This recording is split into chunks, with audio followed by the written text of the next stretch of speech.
विद्यार्थी भाइ बहिनी तथा शिक्षक साथीहरू नमस्कार। आजको यो भिडियोमा हामी क्लास 11 इंग्लिशको युनिट 12 अन्तर्गतको वेज विथ वर्ड्स कम्प्रिहेन्सन र क्रिटिकल थिंकिङ सेक्सनमा रहेको एक्सरसाइजहरू हेर्ने छौं। Ways with words page number 113 र 14 मा रहेको छ भने कम्प्रिहेन्सन 114 मा र क्रिटिकल थिंकिङ 115 मा रहेको छ। वेज विथ वर्ड्स सँग रिलेटेड एक्सरसाइजहरू हेरौं भाइ बहिनीहरू। यसको एक्सरसाइज नम्बर ए ले भन्छ find the मिनिङ्स of the words and phrases and use them in sentences भनेको छ। यसलाई यहाँ चाहिँ विभिन्न वर्डहरु दिएको छ भाइ बहिनीहरू। त्यो वर्डको हामीले मिनिङ पत्ता लगाउनु पर्यो हैन, डिक्सनरी युज गर्न पनि सकिन्छ।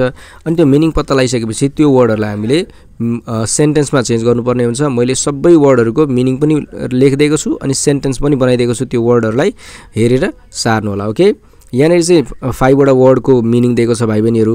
बाँकीको वर्डहरु चाहिँ मैले अर्को फ्रेममा राखेको छु है त। ओके ल, 6 7 8 9 र 10 यो बाँकीको वर्डहरुको मिनिङ चाहिँ तपाई यहाँ देख्न सक्नुहुन्छ भाइ बहिनीहरू।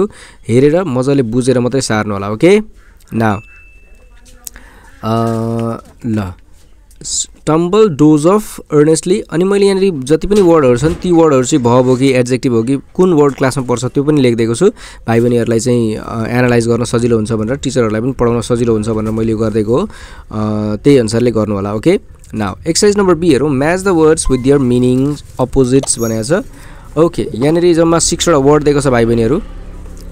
सरी, भेहिकल्सको आवाज आयो। ओके, यहाँ चाहिँ 6 वटा वर्ड दिएको छ भाइ बहिनीहरू। त्यसको मिनिङ पनि उतापट्टि दिएको छ अर्को कोलममा। हामीले त्यो म्याचिङ गर्नुपर्ने हुन्छ। मैले यहाँ 6 वटा वर्डको चाहिँ त्यसको अपोजिट मिनिङसँग चाहिँ म्याचिङ गरिदिएको छु। हेरेर मजाले सार्नु होला। ओके, नाउ अब कम्प्रिहेन्सनसँग रिलेटेड एक्सरसाइजहरू भाइ बहिनीहरू। यो चाहिँ पेज नम्बर 114 मा रहेको छ है त। यसमा एन्सर द फलोइङ क्वेसन रहेको छ। 7 वटा क्वेसन दिएको छ। त्यो 7 वटा क्वेसन मध्ये क्वेसन नम्बर ए, बी र सी को एन्सर चाहिँ तपाईँ यहाँ देख्न सक्नुहुन्छ। क्वेसन नम्बर ए ले भन्छ what did Alice do while her sister was reading a book. B ले भन्छ why did Alice run across the field after the rabbit भनेको छ। त्यो 3 वटा क्वेसनको एन्सर चाहिँ तपाईँ त्यहाँ देख्न सक्नुहुन्छ भाइ बहिनीहरू।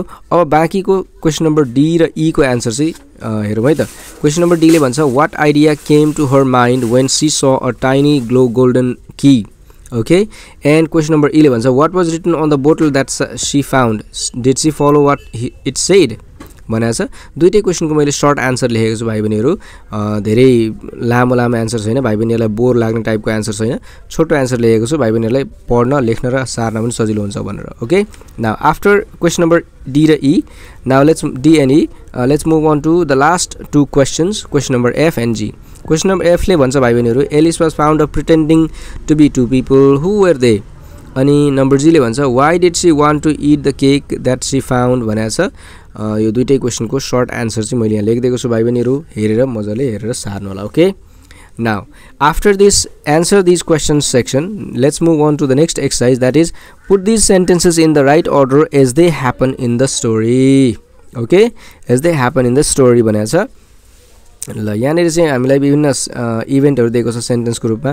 त्यो सेन्टेन्सहरू चाहिँ तर जिगज्याग पाराले दिएको छ, जता पाए त्यतै दिएको छ। हामीले त्यसलाई मिलाएर लेख्नुपर्ने हुन्छ भाइ बहिनीहरू। करेक्ट अर्डरमा लेख्नुपर्ने हुन्छ हैन। स्टोरीमा चाहिँ सुरुमा कुन सेन्टेन्स आउँछ, त्यसपछि कुन सेन्टेन्स आउँछ भनेर लेख्नुपर्ने हुन्छ। मैले यहाँ सबै लेखिदिएको छु, भाइ बहिनीहरूले हेरेर मजाले सार्नु होला। Okay, now let's move on to the last exercise of this video. यो भिडियोको लास्ट एक्सरसाइजहरू है त, क्रिटिकल थिङ्किङ। यसमा चाहिँ 2-3टा क्वेसन रहेको छ भाइ बहिनीहरू। मैले 3 वटा क्वेसनको एन्सर चाहिँ अन्डर 100 वर्ड्समा लेख्ने कोसिस गरेको छु भाइ बहिनीहरूलाई बोरिङ नहोस् भनेर। अन्डर 100 वर्ड्समा चाहिँ मैले यो एन्सरहरू लेखेको छु, त्यही भएर भाइ बहिनीहरूलाई सार्न पनि सजिलो हुन्छ। क्वेसन नम्बर ए ले के भन्छ down the rabbit hole is a story of writing called fantasy. On the basis of your reading of the story point out some special elements of this kind of writing भनेको छ। यसको answer चाहिँ तपाईँ यहाँ देख्न सक्नुहुन्छ।